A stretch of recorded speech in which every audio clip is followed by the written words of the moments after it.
Okay, so get this. Scientists have built an AI model called EVO that can practically read and write DNA like it's a language. Yeah. And it's already making some pretty big waves in the world of biology. It is.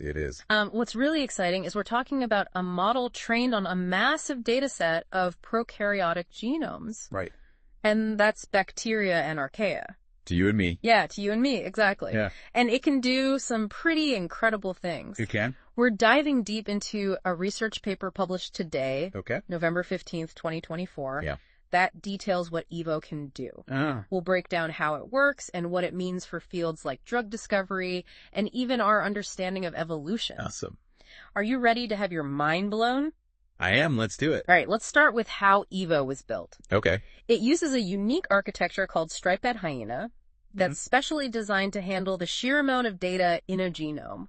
Yeah, that's a good point because, we are talking about billions of those. Right. Little nucleotide letters that make up DNA. Yeah. EVO can process up to 131,000 of these nucleotides at once. That's huge. It is. That means that EVO can analyze entire gene clusters or even small bacterial genomes in one go. Yeah. Which is crucial for understanding how genes interact and function together. It is. It's like reading a whole paragraph instead of just individual words, right? That's a great way to put it. Yeah. Exactly. Yeah. Okay, so EVO is using these tools to find patterns and relationships in DNA sequences. That's pretty impressive. It is. But what exactly was it trained on? Okay, so the researchers created a massive data set called Open Genome. It contains over 80,000 bacterial and archaeal genomes. Wow. Along with millions of predicted sequences from phages, those viruses that infect bacteria, Right. and plasmids, which are little pieces of DNA that can move between bacteria. Whoa, so it's like training on a library full of genetic blueprints. It is, yeah. It's like giving it this incredible textbook of genetic information to learn from. Okay, so we're talking about a whopping 300 billion nucleotides. That's right. That's a lot of data for EVO to learn from. It is. It's an incredible amount of data. Okay, so EVO has this amazing architecture, and it's trained on this massive data set of genetic information. But what can it actually do? Well, one of the most remarkable things is its ability to predict the function of DNA sequences. Okay. Even for tasks it wasn't specifically trained on. Oh, wow. Yeah, we call this zero-shot learning. So it's like EVO can pick up a new piece of DNA code and understand what it does without needing explicit instructions. Exactly. Wow. So like someone learning to speak Spanish by watching Spanish movies. They're not studying grammar rules, but they're picking up the language through exposure. Okay, so how does this zero-shot prediction actually work in practice? Give us an example. So imagine a scientist wants to know how a mutation in a gene will affect a bacteria's growth. EVO can analyze the mutated DNA sequence and predict whether that bacteria will grow faster, slower, or if there'll be no change at all. That's incredible. It's amazing, isn't it? It's like having a crystal ball for genetics. It really is. It's like peering into the future of how these genetic changes will play out. And EVO can even predict the effects of mutations on things that aren't directly coded in the DNA. Right. Like the levels of certain proteins within a cell. Exactly. That's what's so remarkable about it. So it's going beyond just reading the DNA sequence. Yeah. It's understanding the complex processes that it sets in motion. It is. It's really getting at this deeper understanding of how DNA works. Wow. And remember, we're talking about a model that can do all this without being specifically trained for those tasks. That's right. It's learning fundamental principles about how DNA works, not just memorizing specific examples. Exactly. Yeah. It's not just a rote memorization. It's really understanding the underlying principles. That's what's so exciting about EVO. It's not just a tool for analyzing DNA. It's a step towards truly understanding the language of life. I think that's a great way to put it, yeah. And that understanding opens up a world of possibilities, especially when we consider EVO's generative capabilities. Right. But we'll dive into that more in part 2. Okay. For now, let's focus on another amazing capability, predicting gene essentiality. Okay, yeah. You mean figuring out which genes are absolutely essential for an organism to survive? Exactly. Okay. And what's remarkable is that Evo can do this not just for one species, Right. but across different types of bacteria and even viruses. So it's learning something fundamental about the basic building blocks of life, regardless of the specific organism. That seems to be the case, yeah. Wow. It's really exciting. So, for example, the researchers tested Evo on a virus called lambdaphage, Okay. and it was able to correctly predict which genes were essential for the virus to function with an accuracy of 86%. Yeah. 86%, that's really high. That is high. What does that mean for us in practical terms? Well, think about it. Okay. If we can identify the essential genes in a harmful bacteria, we can potentially target those genes with drugs to kill the bacteria Right. without harming the host. It's like finding the Achilles heel of a pathogen. Exactly. That's a great way to put it. And this knowledge can also help us understand how bacteria develop resistance to antibiotics, which is a huge problem in medicine today. Absolutely. Yeah. I mean, that's one of the biggest challenges we face Yeah. in medicine right now. So Evo is not only helping us understand the fundamentals of life, it's also giving us new tools to fight disease. It is. Yeah. And that's just the beginning, right? Right. Remember, Evo is a generative model, Right. which means it can also create new DNA sequences. Wait, so it's not just reading and understanding DNA, it can actually write new genetic code. That's right. It can. Wow. And that's where things get really interesting. Okay. But we'll have to save that discussion for part 2 of our deep dive. I'm on the edge of my seat already. Right. This Evo model is like something out of science fiction. It's incredible to think that we're now able to not only read the book of life, Yeah. but also start writing our own chapters. I think that's a fantastic way to put it. Yeah. It really is like we're starting to understand the language of life, Right. and we're beginning to be able to write in it as well. Yeah. And while we're still in the early stages of this technology, Yeah. the possibilities are both exhilarating and a bit daunting. Absolutely. I think that's a great way to sum it up. Yeah. It's both incredibly exciting and a little bit scary at the same time. Yeah. Yeah. So we have to think carefully about, Right. the implications of this Yeah, and how we use this technology responsibly. for sure. Well, I can't wait to talk about all that more in part 2. Me too. All right. Sounds good. Well, back. In part 1, we talked about Evo's impressive abilities to analyze DNA, predict gene function, Right. and even identify those essential genes. Yeah. Now, I'm really eager to understand how it actually generates new DNA sequences. Okay. Is it just randomly throwing these nucleotides together? Definitely not random. Or is there a method to the madness? No, Evo's generative process is based on some really clever techniques drawn from the world of language modeling. Okay. Remember those attention mechanisms we talked about? Yeah. They play a key role here too. Okay. Essentially what Evo does is it takes a short DNA sequence as input and uses its understanding of the language of DNA Right. to predict the next nucleotide in the sequence. So it's like Evo is playing a game of guess the next letter, Yeah, but with DNA instead of words.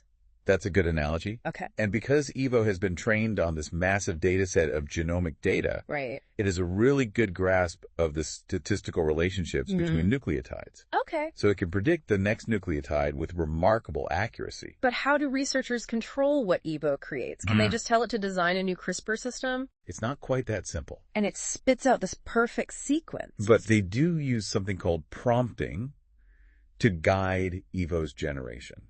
Okay.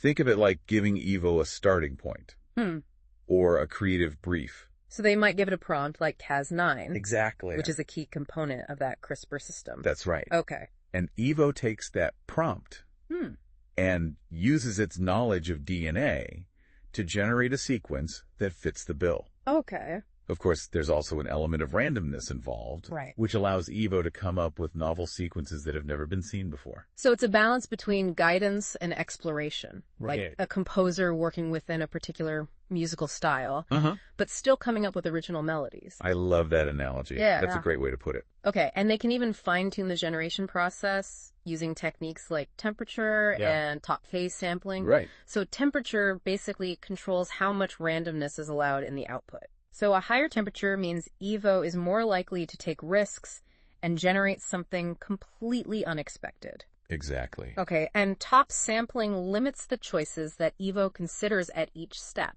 Right. ensuring that the generated sequences are more likely to be functional. That's right. Okay, so it's like giving Evo a smaller palette of colors to work with. Yeah. So that it creates a more harmonious painting. I love these analogies. That's great. But the real question is, Yeah. how do they know if these generated sequences are actually any good? That's the key question, isn't it? Right. Do they have to go into the lab and test every single sequence that Evo creates? Well, fortunately, they can rely on computational tools to do a lot of the heavy lifting. Okay. For example, they used a tool called CheckM Mm.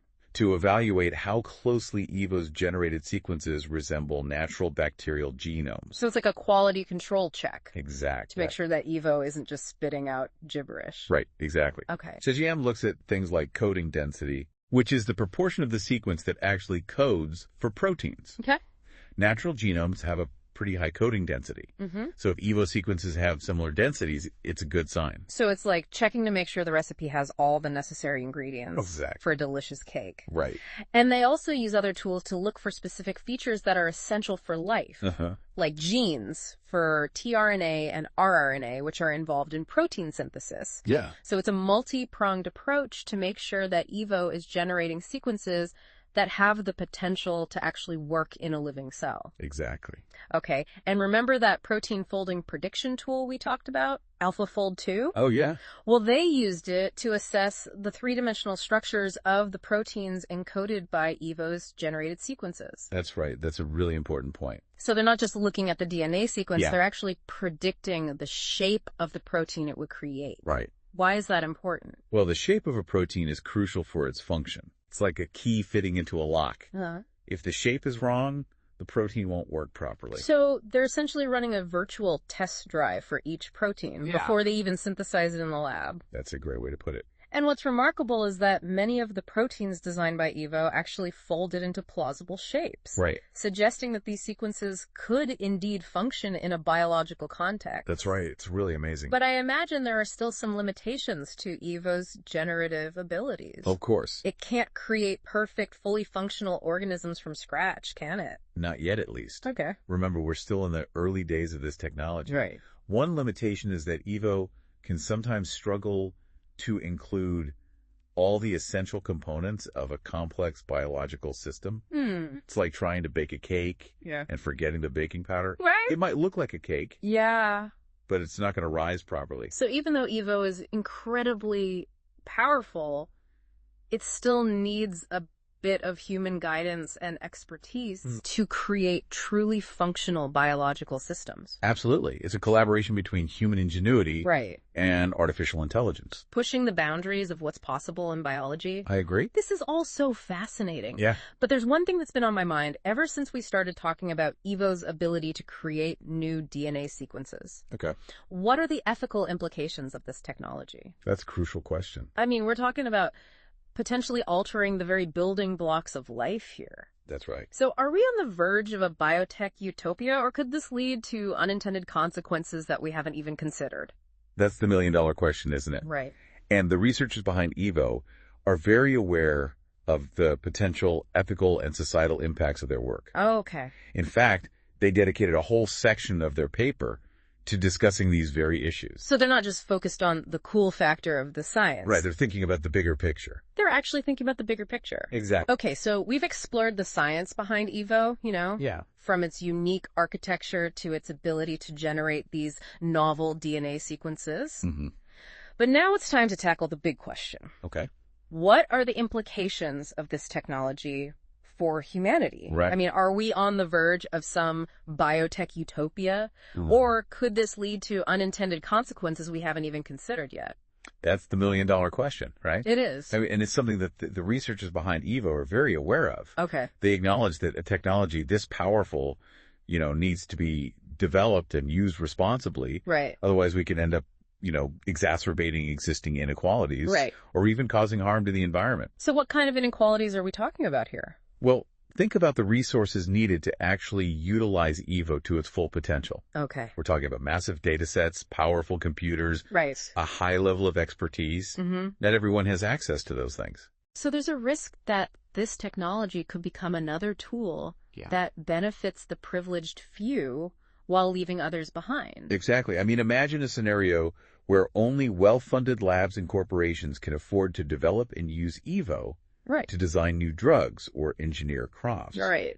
This could further widen the gap between the haves and the have-nots, both within and between countries. And what about the potential environmental risks? Yeah. You mentioned that earlier. Yeah, it's crucial to remember that ecosystems are incredibly complex and interconnected. Yeah. Introducing a new organism, even one designed with good intentions, could disrupt that balance in unpredictable ways. So it's like playing Jenga with the web of life. That's a great analogy. Yeah. One wrong move could bring the whole tower crashing down. Right, and imagine, for instance, that someone uses EVO to design a bacteria that can break down plastic pollution. Sounds like a good thing, right? It does. But what if that bacteria mutates or spreads to environments where it's not wanted? Could it have unintended consequences for other organisms or ecosystems? Exactly. And these are questions that we need to carefully consider Right. before releasing any genetically engineered organisms into the wild. So it sounds like there's a real tension here Yeah, between the potential benefits of EVO and the potential risks. I think that's a great way to put it. So how do we navigate this ethical minefield? Right? I mean, do we just lock EVO away in a vault and pretend it doesn't exist? That's not a realistic or desirable solution. Right. EVO has the potential to revolutionize countless fields, from medicine to agriculture to environmental science. Mm-hmm. We can't afford to ignore its potential. So how do we find that balance then? Right. Between harnessing its power and mitigating the risks? Yeah, so what do the researchers suggest? Right. Well, they advocate for a multi-pronged approach. Okay. First and foremost, they call for clear, comprehensive guidelines for developing and using EVO. Okay. These guidelines Right. would outline best practices, Right. ethical considerations Yeah. for researchers and companies working with this technology. So it's like establishing rules of the road before we let this powerful new vehicle out on the highway. That's a great way to put it, yeah. And those guidelines need to be backed up by strong oversight mechanisms. Right. We need independent bodies that can monitor how EVO is being used, Yeah, ensure that researchers are adhering to those ethical guidelines. that's right. It's not enough to just have rules. Yeah. We need referees to make sure everyone's playing by them. Transparency is crucial as well. Absolutely. The more we understand about how EVO works, Yeah. what it's being used for, Right. the better equipped we'll be to identify and address potential problems early on. Exactly. Open communication and collaboration are key. The researchers also emphasize the importance of sharing data and making EVO's code open source that allows more people to scrutinize the technology, Yep. identify potential biases, Right. contribute to its development. Exactly. It's like a global community effort to ensure that EVO is used for good and that the benefits are widely distributed. It requires a significant investment in education and training as well. It does. We need to equip the next generation of scientists and engineers not only with the technical skills to use EVO, but also with the ethical awareness to use it responsibly. Exactly. So we need scientists who are both brilliant and conscientious. That's a great way to put it. This has been a truly enlightening deep dive. It has. EVO is a testament to human ingenuity, It is. but it also presents us with some profound challenges. It does. It's a powerful reminder that science isn't just about making discoveries. Right. It's also about grappling with the consequences of those discoveries. I couldn't agree more. EVO is a tool, and like any tool, it can be used for good or for ill. Yeah. It's up to us to ensure that we use it wisely and responsibly. Absolutely. This deep dive has given me a lot to think about. Yeah, me too. It's exciting to imagine the possibilities, but it's also, a bit daunting to consider the potential risks. Ultimately, it's a reminder that the future is not predetermined. Right. We have a choice in how we shape it. Yeah. Technology, like EVO, is just one piece of that puzzle. Well said. Well, thank you for joining us on this exploration of EVO, Yeah, thanks for having me. the DNA foundation model that's changing the face of biology and challenging us to think deeply about the future we're creating. I think that's a great way to sum it up. Until next time, keep questioning, keep learning, and keep imagining the possibilities. Absolutely.